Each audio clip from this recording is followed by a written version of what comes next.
What is good, ninjas? OJ over here from PlayerEssence, and welcome to my village of Nintendo Switch and gaming news. Today we've got some great information for you, so let's go ahead and get right into it. So this week's Media Create sales charts are in. So this is for Japan, and it only counts physical sales. I wanted to briefly go over some of the numbers for Nintendo 3DS and Nintendo Switch software and hardware. So this week was a big week for Nintendo 3DS and Capcom because they had Monster Hunter XX, which came out, and that sold 848,467 units. Just to compare, Monster Hunter Generations, or Monster Hunter X in Japan, closed its first week at 1,488,367 units. So that was just recently. Obviously, these are revisions of the same game, so you're not going to get quite as good as sales, but it's still printing money for Capcom since they're pretty much reusing that same old 3DS engine that they have and just adding in some new content. So good stuff for Capcom for selling that many units, and they're definitely making quite a bit of profit off of that. And I did want to get into some more software for the Nintendo Switch and 3DS. So the Legend of Zelda Breath of the Wild was fourth with 32,115 units for a total of 262,977 units. 1-2 Switch also charted again at ninth with another 15,456 units for a total of 115,737 units. Also, the Legend of Zelda Breath of the Wild on the Wii U, which charted in at 11th, and that sold 11,308 units for a total of 73,392 units. Pokemon Sun and Moon on the Nintendo 3DS is still charting. That sold another 10,128 units for a total of 3,211,045 units. At 17th place, we have Dragon Quest Monsters Joker 3 Professional from Square Enix with 5,751 units for a grand total of 178,604 units. At 18th, we had Super Mario Maker for the Nintendo 3DS, which sold another 5,646 units for a total of 995,522 units. At 19th, we have another Nintendo Switch game, Super Bomberman R from Konami, sold another 5,583 units for a total of 50,756 units. And that was it for the software. Next, we're going to move into the hardware. And number one hardware was the Nintendo Switch with 49,913 units, and there was supply constraints on there. Once again, there hasn't been a restock at this point, so they're just kind of filtering that big first shipment.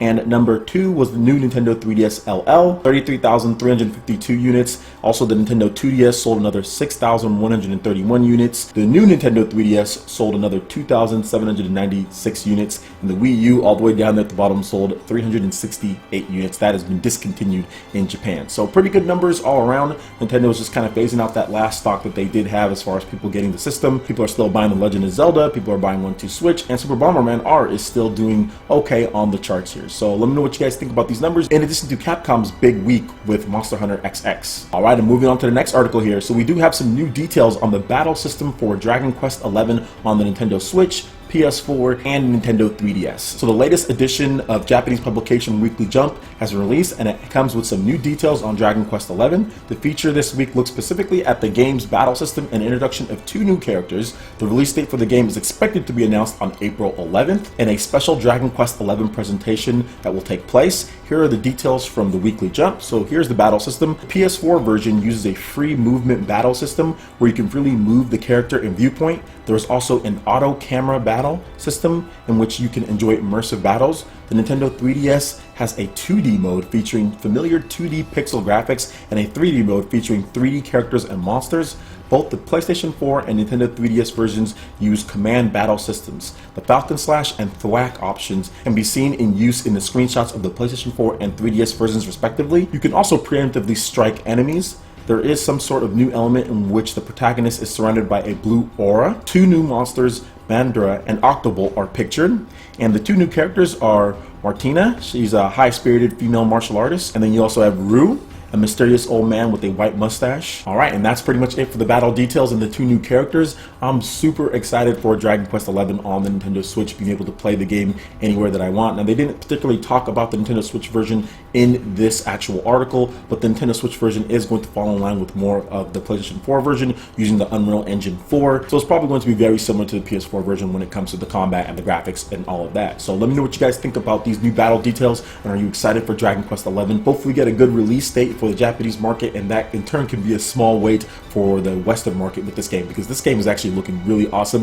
and it looks like they're taking a lot of the different improvements and enhancements that other JRPGs have done and applying that to Dragon Quest. So I'm really looking forward to seeing what they have to offer for us on April 11th. Alright, and lastly, the NieR Automata director wants to see a PlayStation Vita successor, but he is happy with the Nintendo Switch. This article comes from Gaming Bolt. So on Twitter, Yoko Taro, the director of Drakengard and the NieR series, and responsible most recently for NieR Automata, has said that the Nintendo Switch's release makes him wish that there would be a Vita successor as well. He said that while the Switch is great, it's also a bit too big, and he would like something a little bit smaller, kind of like what the Vita was. He also says that smartphone gaming doesn't really scratch the same itch for him. So I do want to talk about this because the Nintendo Switch, as I have right here, is a little bit of a wider device. I don't necessarily think that it's too big per se as far as the screen and all that. It's really, maybe it's just kind of like really wide for some people, especially considering to a PSP. A PSP comes to about like right here or so when it comes to it.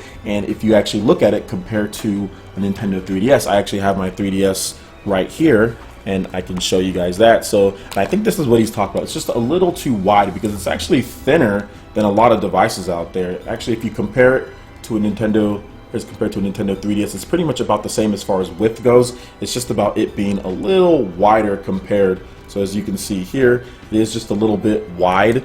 As far as the screen size goes, Nintendo 3DS XL and a PS Vita are about the same. The PS Vita is a little bit bigger on the screen size. My PS Vita is boxed up in there, or I'd be able to show you guys. But yeah, I mean, I do feel that it might be a little wide for some, but at the same time, this also could be an opportunity for Nintendo maybe in the future to release a Nintendo Switch Mini or something like that, to where it's actually a little bit smaller. Maybe it doesn't have the Joy-Cons that can come off, and maybe if you want to play it at home on the dock that you have to get a Pro Controller, they can always do different types of revisions. And that's the cool thing about having an actual portable system as your home console too. It's a true hybrid. You can do a lot of things with it in the future, and there's really, you can change the hardware as the consumers see fit. I actually don't think that it's too big when it comes to the size of the device. It's actually a lot smaller than a Wii U gamepad. As you can see here, I can actually just compare both of them just so we can kind of get a look.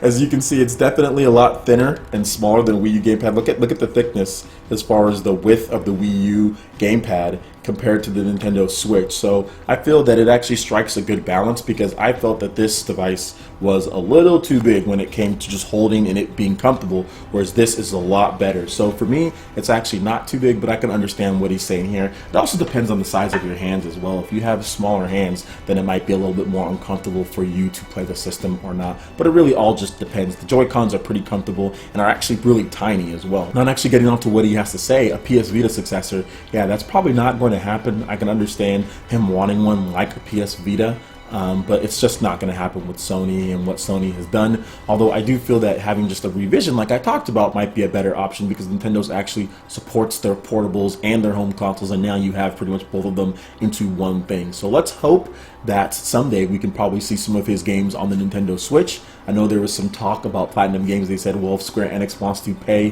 for a port of NieR Automata on the Nintendo Switch, they would do so. Let's hope that one of these days Square Enix wants to do that. I doubt we'll see it, but at the same time, I think it would be pretty cool to play that style of game on the go anywhere you want or at home. Alright guys, that wraps it up for this video here. Go ahead and hit that like button if you did like it. Lets me know you guys want more content like this going forward in the future, and subscribe to PlayerEssence for the latest news, reviews, discussions, and more. Thank you so much for watching, and we'll catch you ninjas for the next video. Peace!